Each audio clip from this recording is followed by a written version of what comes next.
Like unmarked graves, the portraits from the Holtermann Collection have laid dormant in the vaults of the State Library of New South Wales in Sydney for over 7 decades. They now rest in their cryogenic black and white state, seemingly without a past or a future. Their fixed gazes stare back at us as frozen subjects from history. But who were they? By researching each individual, and as more and more details are discovered, they will slowly regain the colour they once had, but more importantly, their personality that has eluded them for over 150 years. Come with us back in time as we attempt to bring these forgotten strangers back to life.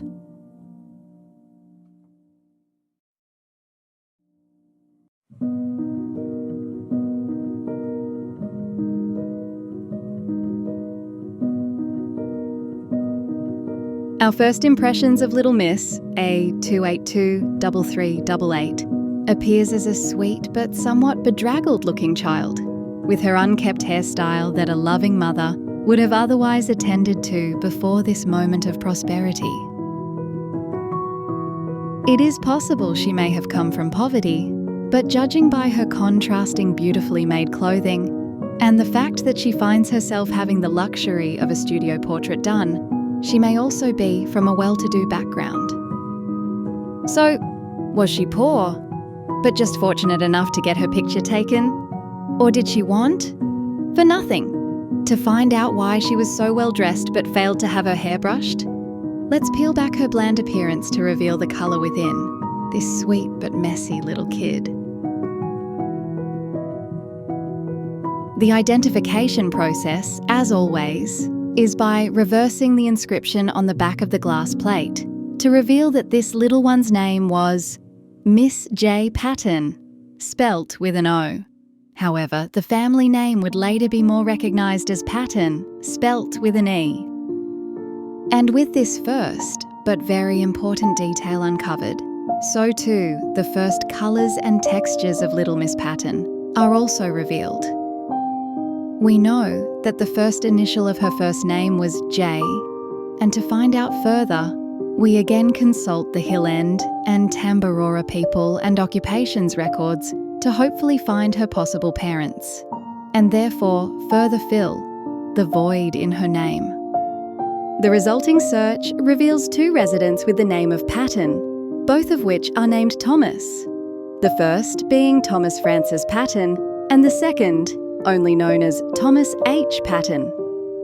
A thorough search of Thomas Francis rules out any matching children of Miss J's estimated age bracket, leaving Thomas H., who in addition appears to have been very active on the goldfields of Tambaroora as far back as the very early 1850s until the late 1890s. The record also indicates that Thomas H. was married to Catherine Ann, née Payne. Family tree research reveals that this Thomas and Catherine Patton were both born in England and arrived separately before being married in Sydney on the 20th of August 1850.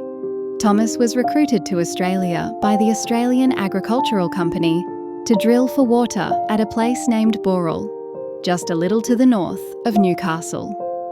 But by 1851, gold was discovered in the central west of New South Wales, and Thomas struggled to retain his workers as they left in droves for the goldfields.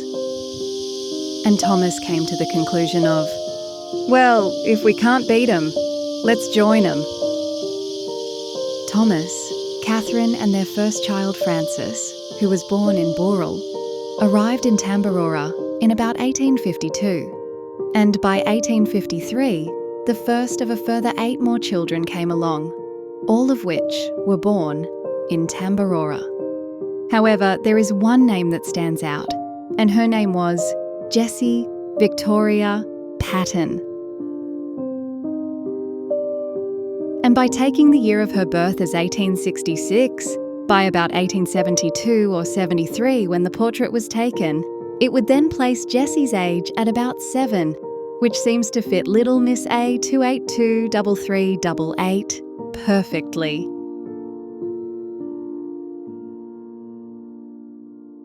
Now that we are comfortable in the fact that we are on the right track, we can resource the Holtermann Collection photographs further.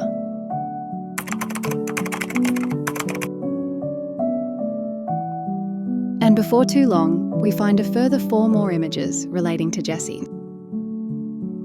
This gentleman is identified as Mr. Thomas Patton and is Jessie's father.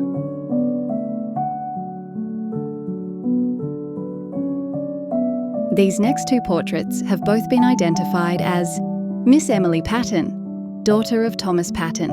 However, as both were presumably taken at around the same time, 1872-73, they appear to be of 2 separate women, and certainly a considerable age difference between them both. Initially, Chris was of the belief that the older woman to the right might have been of Thomas's wife Catherine, and therefore Jessie's mother. But that theory was soon found to be incorrect, which sadly could also explain Jessie's straggly appearance in her portrait. Subsequent research exposes that Catherine, wife of Thomas and little Jessie's mum, sadly passed away in 1871, 1 or 2 years before the portraits were even taken. So the lady to the right could not have been Catherine Patton. It's unclear as to how she died. However, she left behind her husband of 21 years and 8 of her remaining children, including little Jessie, who was just 5 years old when she lost her mum.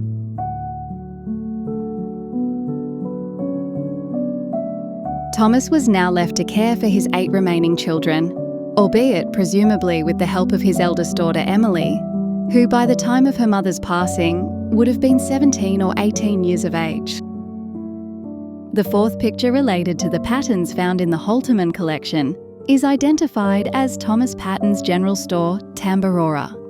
If we refer back to the names and occupations record previously, it can be revealed that Jessie's dad Thomas was, among other things, a general store owner. He has also been recorded as the manager of the telegraph office located next door to his own shop, and also that of the Register of Births, Deaths and Marriages. It has been stated that Thomas once read the burial service when no minister was available, and on 3 known occasions he recorded the death, made the coffin, dug the grave, and took the funeral service. It is also recorded that on one occasion Thomas performed a marriage service. So, Jessie's dad was obviously a very, very busy man indeed.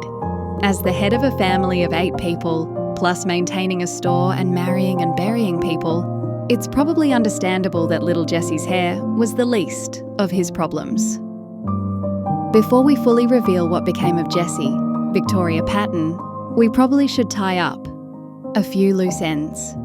For starters, it's safe to assume that the younger of the 2 women identified in the portraits is Jessie's big sister Emily. And by studying the Patton General Store photograph, the woman on the far right does bear a resemblance to Emily's portrait.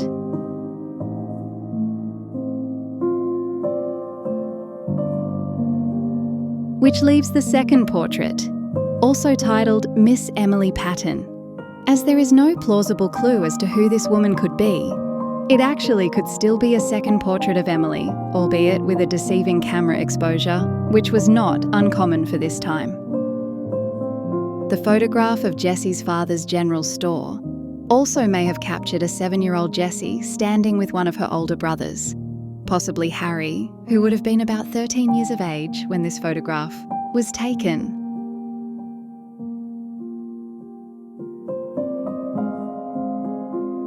And if you are curious where Thomas Patton's shop was located, well, anyone familiar with the now otherwise deserted town of Tambaroora will know this stretch along Hill End Road, and the Patton's General Store was approximately in this location.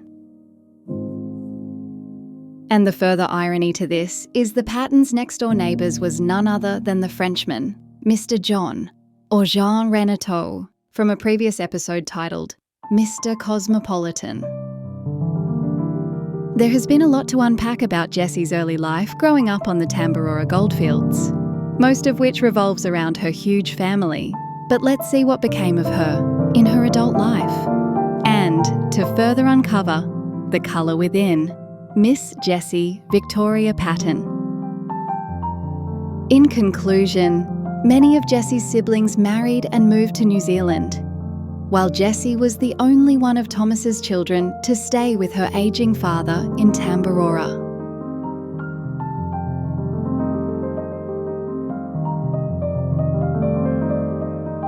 At the age of 28, Jessie married Ernest Roberts at Bathurst in 1894, and little Miss Jessie Patton then became Mrs. Jessie Roberts.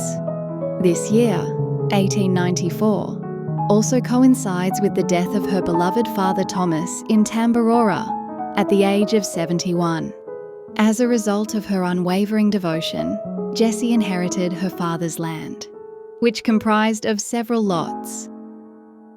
Jessie and Ernest remained in Tambaroora, where they had 4 known children between 1895 and 1903. Jessie then sold her land left to her by her father before moving to West Maitland near Newcastle. For Jessie, growing up on the harsh goldfields of Tambaroora would have been a huge lesson in life, and she was probably looking forward to a future in the contrasting rural setting of West Maitland. However, and it's unclear as to the causes, but Jessie Victoria Roberts, née Patton's, untimely death occurred soon after her arrival in West Maitland in 1910, when she was just 46 years of age.